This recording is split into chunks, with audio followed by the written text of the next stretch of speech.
Hey y'all, this is Sarah from The Sarah Carter Show. Thanks for listening to 3 Martini Lunch. What happens when we die? From Angel Studios, the force behind Sound of Freedom and The Chosen, comes an unprecedented deep dive into the phenomena of near-death experiences in the new movie, After Death. After Death makes a courageous venture into a hotly debated, mysterious subject by comparing near-death experience with cutting-edge scientific knowledge. Hear from experts in the fields of science, philosophy, and medicine, as well as firsthand experiences of people who have lived through death as they paint a fascinating picture of life in the next realm. This groundbreaking project responds to the soul's innate desire to find meaning in life and solace in the future. Come see it for yourself or pay it forward by providing a free ticket for others to see the film. Leave your preconceptions at the door and prepare for a never-before-seen glimpse into what the next life could entail in After Death, opening October 27th. Get your tickets today or pay it forward at angel.com/3martini-lunch. That's angel.com/3martini-lunch. After Death, the end is only the beginning. Rated PG-13.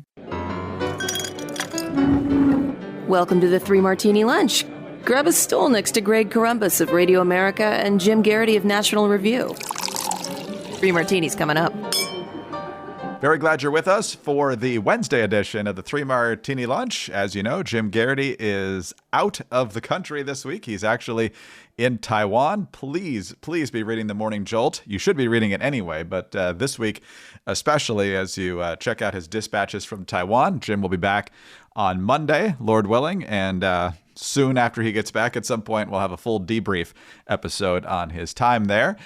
Very glad to have with us again in Jim's stead is Scott Bertram. He is the director of the Hillsdale College Podcast Network, host of the Radio Free Hillsdale Hour, general manager of WRFH Radio Free Hillsdale 101.7 on the campus of Hillsdale College, where he's also a lecturer in journalism. He is also the co-host of Wasn't That Special? 50 years of Saturday Night Live, which you can learn more about and subscribe to at wasn'tthatspecial.com. So, Scott, welcome back. Always good to have you. Thank you, Greg. Yes, Wasn't That Special getting some traction this week because SNL has returned to the airwaves. And so I think there's a little bit of increased interest in the show. And looky there, we're there to fill that interest void with Wasn't That Special, looking back at 50 years of the show at wasn'tthatspecial.com. Yes, they're covering even the seasons that were funny. So that's really good. Even early on, there's some duds Yes. in the first 10 years. So it's always fluctuated, no doubt about it. Yes, if you want to learn how Eddie Murphy basically saved the show, you can go check out one of the more recent episodes of Wasn't That Special. But Scott, full slate today. And before we get to the actual martinis, yesterday Inez Stetman and I were talking about how there was a free-for-all yesterday in the House Republican Conference. Eventually, Tom Emmer emerged, but it was made very clear that he didn't have the votes on the floor. So he was the speaker designate for, a whopping 4 hours or something like that. Always good news on that front. But now it looks like Mike Johnson of Louisiana won the vote last night. And based on what we're seeing so far, it looks like he might be a candidate that all factions can either get behind enthusiastically or hold their nose on. So we might actually have a speaker by late this afternoon. We'll see. Isn't the question you want to ask at this point, if it does happen, why? Like, why Mike Johnson out of all the potential congressmen? I saw a little blurb earlier today from Susan Collins was asked about working with Mike Johnson as speaker. And Susan Collins, the senator from Maine, said, well, I don't know who he is, but I'm going to Google him soon and we'll find out. 217 is the number, as we talked about on Monday when I was guest hosting. And until we see 217, I think everything is still up in the air and up for grabs. But as you said, there does seem to be slightly more confidence among some of the members that Mike Johnson might actually stick and become speaker after these, 2 weeks of uncertainty, whatever it's been. Yeah, a little over 3, actually. And yeah, I think we got through our, I'm willing to be a unifier, except for that guy. So if you're on the more establishment side or the more moderate side, can't go with Jordan. And then yesterday, the conservatives were like, I can't deal with Tom Emmer. But Mike Johnson appears to be, at least at the moment, on pace to thread the needle. But as we know, they can only afford a few defections here. And so we will find out. In preparation for our show on Monday, to tie it back into your Saturday Night Live podcast, Scott came up with what perhaps would be the ideal solution, maybe more ideally a generation ago, but Speaker Ditka. That was some, I think, post-show conversation. Yes, who's the one person who can bring things together? Of course, it is Speaker Ditka, my friend. That's exactly right. Hey, Mike Ditka was almost the Republican choice for Senate to run against Barack Obama. He demurred. He decided not to run, and instead we got the fun, exciting time of Jack Ryan being outed from the race after David Axelrod unsealed his divorce records, and so he went to adult-themed places with his wife, Jerry Ryan, and then we got the fantastic Alan Keyes as a candidate, and that's how Barack Obama made it to the Senate. Exactly. And Alan Keyes, of course, didn't actually live in Illinois, which always makes things fun. Details, Greg. If it had been Ditka, it would have been a closer race, and it might have stunted the meteoric rise of Obama. Maybe not. I'm not saying he wouldn't have won, but it would not have been the blowout that it was against Alan Keyes, because Mike Ditka had strong positions, and he was also incredibly entertaining. So it would have been fun to cover for sure. But all right, let's get on to our good martini for the day. And sometimes the good martini is people waking up to the bad news, and that's what we have in New York City. To his credit, Eric Adams, the mayor of New York City, has been saying for a while now, we're getting too many of these illegal migrants into our city. We don't have a place to put them. We're running out of space. And this week, he basically said, we are out of space. They're going to have to sleep on the streets. And the people of New York, the very, very tolerant, deep blue New York, are turning that way as well. In fact, 58% of New York residents say that they agree with Mayor Adams that the migrant issue will destroy the city. This is in a Siena poll, which also shows the approval and disapproval of the job that each political figure is doing to address the influx of migrants. Governor Kathy Hochul is underwater at 52-37.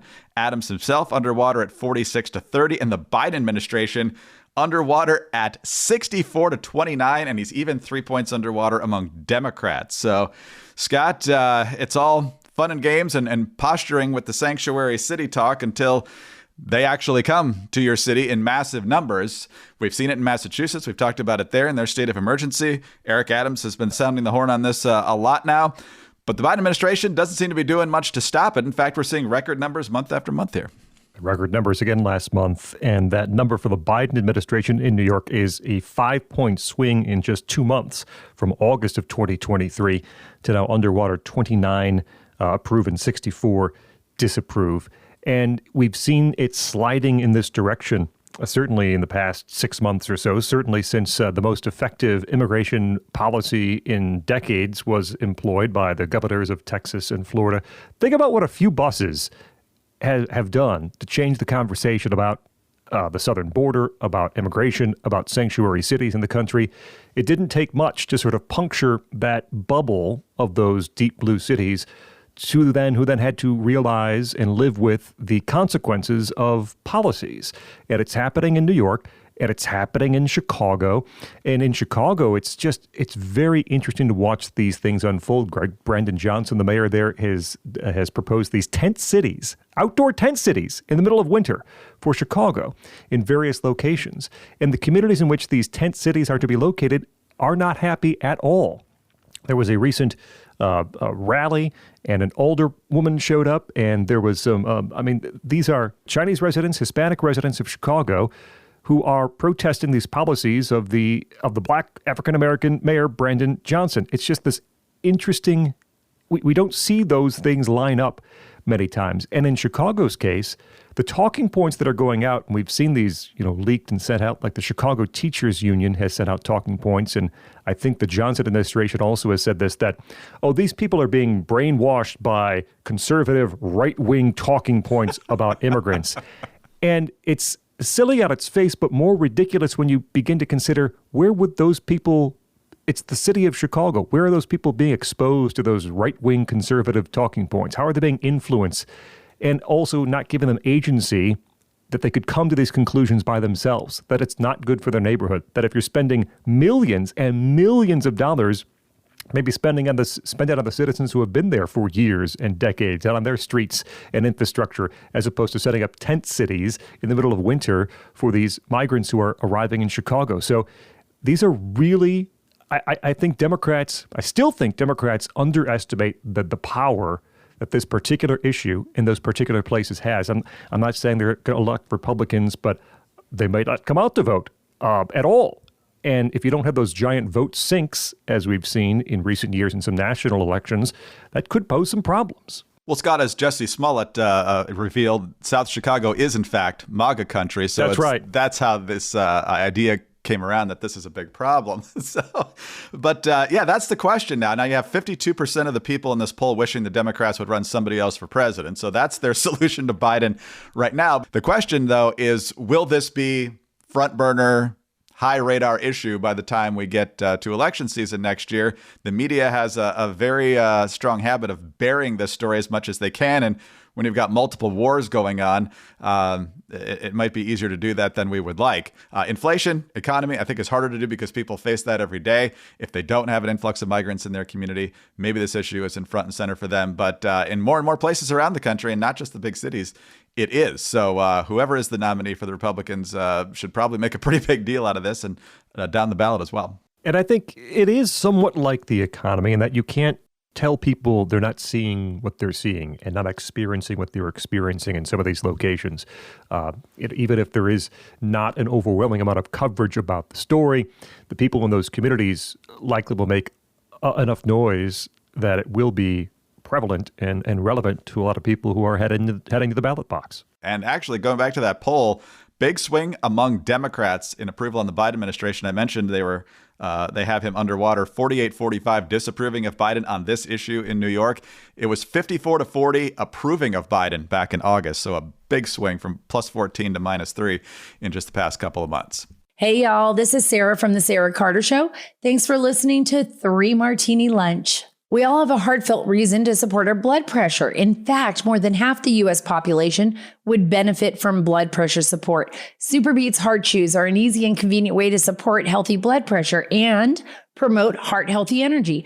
Paired with a healthy lifestyle, the antioxidants in Superbeets are clinically shown to be nearly 2 times more effective at promoting normal blood pressure than a healthy lifestyle alone. And believe me, I know because I'm traveling all over the country covering stories and frankly, sometimes all over the world. And it's so easy. I just keep my Superbeets in my handbag, in my pocket, wherever. And I've got amazing energy. And guess what? They taste really good. So supporting healthy blood pressure comes with a bonus. Superbeets Heart Chews support healthy circulation. So you not only get blood pressure support, you also get a productive, heart-healthy energy without the crash. Double your potential with Superbeet Heart Chews. Get a free 30-day supply of Superbeet Heart Chews and 15% off your first order by going to getsuperbeets.com and using promo code Sarah. That's S-A-R-A. Getsuperbeets.com, code Sarah to get 15% off your first order. Getsuperbeets.com, promo code Sarah. All right, Scott, on to our bad martini now, and back to the Middle East, where we've spent so much time, sadly, on the last couple weeks of this podcast. But this one doesn't deal with Israel and Hamas directly here. This deals with the United States and a story that is surprisingly quiet, even now that it's been revealed. But the fact that it took a week for us to learn about this is also disturbing. This is the NBC version of the story. 24 American military personnel were wounded last week in a series of drone attacks at American bases in Iraq and Syria. This is coming from U.S. Central Command. 20 American personnel sustained minor injuries on October 18th when at least 2 one-way attack drones targeted Al-Tanf military base in southern Syria. Also on that same day, another 4 American personnel suffered minor injuries during 2 separate drone attacks against U.S. and coalition forces stationed at Al-Assad base in western Iraq. Now, the argument you're probably going to hear from the media or maybe the Biden administration is, well, it's minor injuries.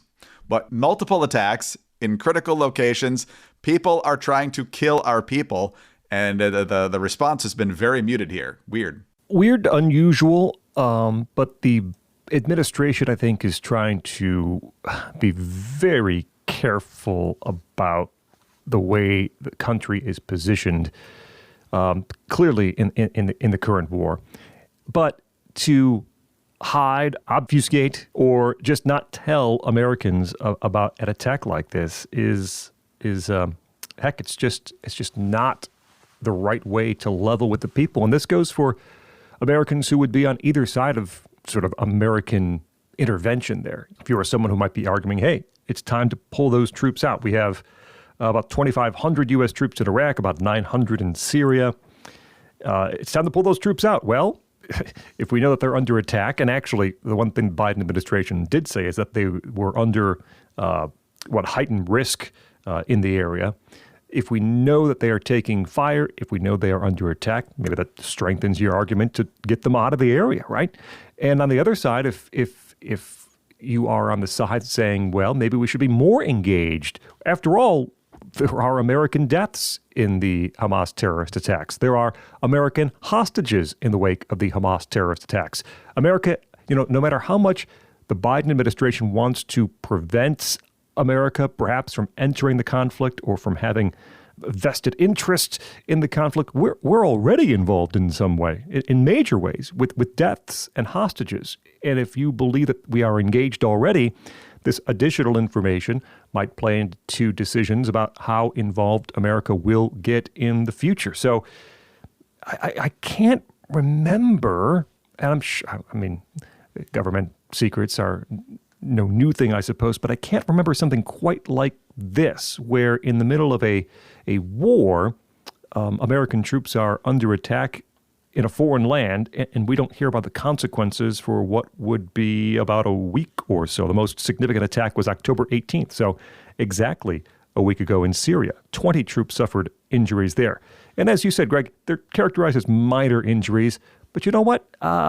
That still means Americans have been fired upon. It still means Americans have been harmed by interests in the region. And it's going to help everyone to have a full account of what's actually happening over there. Yes, and minor injuries can mean a lot of different things. I mean, it basically means they're not life-threatening. I remember I had a friend in grade school who had an ATV accident, broke his leg in multiple places, and in the newspaper it minor injuries. So his life was not in danger, but he was laid up for quite a while, and so we don't know what the injuries are. Were there any concussions which could lead to lingering issues? We don't know. But the fact that this was not given the dissemination that it deserved and in the immediacy it deserved is troubling.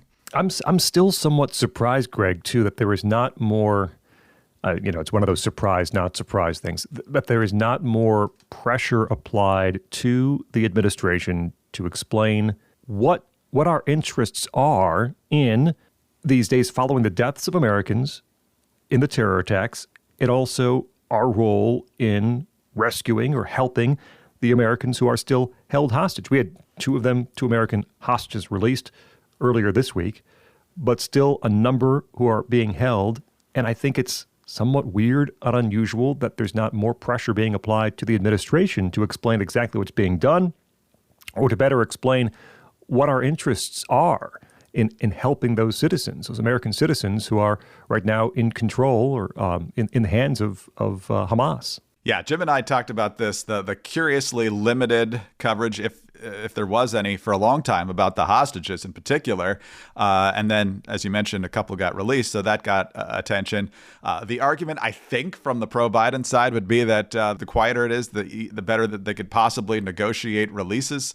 But that seems to be inconsistent with how you would expect the media to respond in this situation. You would think, as Jim said, there would be detailed profiles of all the people they know are in captivity. I haven't even seen detailed profiles of the Americans who were killed. Maybe they've come out in some places, but it's been very, very odd in that way. And I don't know if you saw this yesterday, Scott, at the White House. John Kirby, the National Security Council spokesman, who's often up there answering questions about foreign policy, saying Biden gets an A+ on how he's handled international affairs. Now, I guess you got to say that about your boss, but from Afghanistan all the way to the present, I know grade inflation is a real problem on some campuses, but come on. Greg, how would you grade this show so far today? The show you work on. Like C minus, somewhere in that range? I always like to say A- because there's always room for improvement. But you give more grades than I do. So anyway, a lot of head scratching questions right there. Whenever American personnel are targeted and wounded to some extent, it certainly deserves immediate attention. All right, let's talk about our great sponsor for today, and that is 4Patriots, makers of many fine products, including the Patriot Power Generator 2000X. Look, you don't know when your power is going out. You just don't know. So be ready is the message. And the solar generator that's now new and improved from 4Patriots charges more devices for longer in a blackout. Plus, it has new expandable capability for even more power. It's perfect for taking on camping trips or picnics, and it's extremely portable. So use the generator inside your home to power a fridge, a freezer, medical devices. It comes ready to use, and it never needs gas. Comes with a solar panel. Charges for free in the sun. 100% satisfaction guaranteed. Visit 4patriots.com/martini to see this week's discounts and deals before they are gone, and get free shipping on orders over $97. Save more and get peace of mind now by going to the new website, by the way, the number 4patriots.com/martini. That's 4patriots.com/martini. All right, Scott, let's move directly into our final martini, our crazy martini that centers on the media, something you and I talk about a lot when we're together. And this time, it's about what do we call Hamas? You and I would call them radical terrorists, obviously, but the media seems to have a big dilemma about this. I remember after the 9/11 attacks, Reuters in particular, but probably others, saying that they weren't going to use the word terrorist because, hey, one man's terrorist is another man's freedom fighter. And that seems to be where the Associated Press and even the Voice of America are headed on this. The Free Beacon pointing out that the Associated Press says that terrorism and terrorist have become politicized and often are applied inconsistently. The AP is not using the terms for specific actions or groups other than in direct quotations. It says instead of referring to Hamas, which this is the Free Beacon, which earlier this month killed hundreds of innocent civilians, including children, in an unprompted attack on Israel, as a terrorist group, the outlet says journalists should call its members militants. Terms such as Hamas fighters, attackers, or combatants are also acceptable depending on the context. But Scott, I think it's even worse at the Voice of America, because the Voice of America is a U.S. government operation. It's paid for by our tax dollars, and I believe the original purpose was to make sure the truth got out around the world. The president has no problem calling Hamas terrorists, so I don't understand why the VOA, which he appoints the director of, has an issue with this. So what's your insight here? Yeah, and by the way, kudos to the Free Beacon on the headline on that story. News organization says journalists should refer to its former office mates as militants because, as we know, the Associated Press shared office space with Hamas in Gaza for some time. The Voice of America story, as you mentioned, it's taxpayer funds. Voice of America's management has told staff not to call Hamas and its members terrorists, except when quoting statements. It's a very similar policy to what the AP has, it appears. This is a Jimmy Quinn story over at nationalreview.com. Sent an email last Friday. The associate editor for news standards relayed the policy, emphasizing the VOA needs to maintain neutrality in its coverage and that its reporters should be especially careful with word choice in dealing with a conflict. The guidance states, although we will report on the actions of terrorists, that's inside their own book. This is VOA guidance. VOA should not be used as a platform to spread their messages. Not being able to call things what they are is a real problem. And I was listening yesterday to Dennis Prager, actually, and I was doing a few things and I only heard a portion, but the quote that stuck out is he said, something along the lines of the left gets to write the dictionary in this country, in America. The left gets to police what terms are acceptable, what terms are not. They will drum you out of polite society if you say the wrong thing. If you call Hamas terrorists, they will be very unhappy. But it's the left who controls language by and large. And I think this is just another example of that. It is not beyond the pale to call Hamas terrorists. I refuse to think that calling Hamas terrorist is not an appropriate application of that term. Yet somehow both the leading national news agency, the Associated Press, and the Voice of America have decided that they cannot do those things. It makes no sense to me. No, not at all. And you mentioned the office mates there. The story also points out in 2021 that an Israeli airstrike destroyed the building because Hamas was sheltering assets there. So the Associated Press is probably not too happy about that. But, you share office space with terrorists, even if they don't want to use that word, you might be in slightly more danger than if you didn't share office space with terrorists. That's one of those NBC "the more you know" things that happen there. Right, yes. But yeah, so we're less than 3 weeks away from the most heinous terrorist attacks against Israel, the worst persecution of Jewish people since the Holocaust.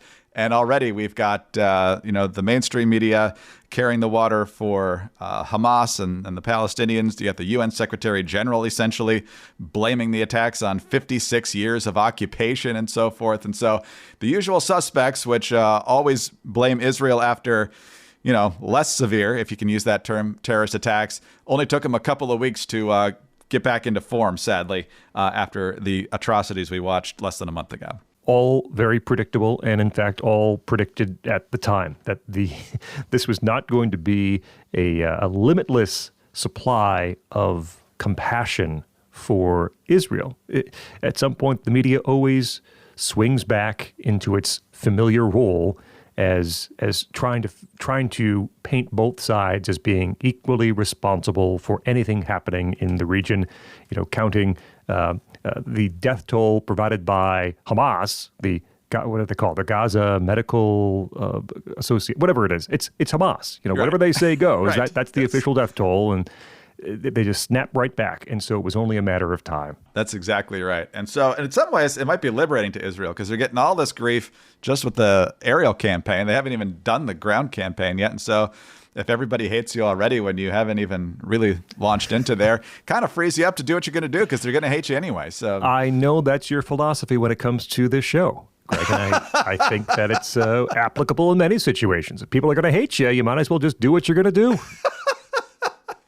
I think that's Jim Harbaugh's motto, actually. So anyway, that's a whole different story. But Scott, great to have you with us today, and we'll have you back tomorrow. So we're looking forward to that. See you then. Yeah, let's do it again tomorrow, shall we? Outstanding. Scott Bertram is the director of the Hillsdale College Podcast Network, host of the Radio Free Hillsdale Hour, general manager of WRFH, Radio Free Hillsdale, 101.7 on the campus of Hillsdale College, where he also lectures in journalism. And he's the co-host of Wasn't That Special, 50 Years of Saturday Night Live. You can find out more and subscribe at wasn'tthatspecial.com. I'm Greg Corumbus of Radio America. Thanks so much for being with us today, and please join us again tomorrow. Please subscribe to the podcast if you don't already, and tell others about us as well. Thanks for your 5-star ratings and your kind reviews. Please keep those coming. They really do help us out a lot. Also, get us on your home devices. All you have to say is play 3 Martini Lunch podcast. Follow us all on Twitter. He is at Scott Bertram. Jim is at Jim Garrity. I'm at Dateline_DC. Have a terrific Wednesday. Join us again on Thursday for the next 3 Martini Lunch.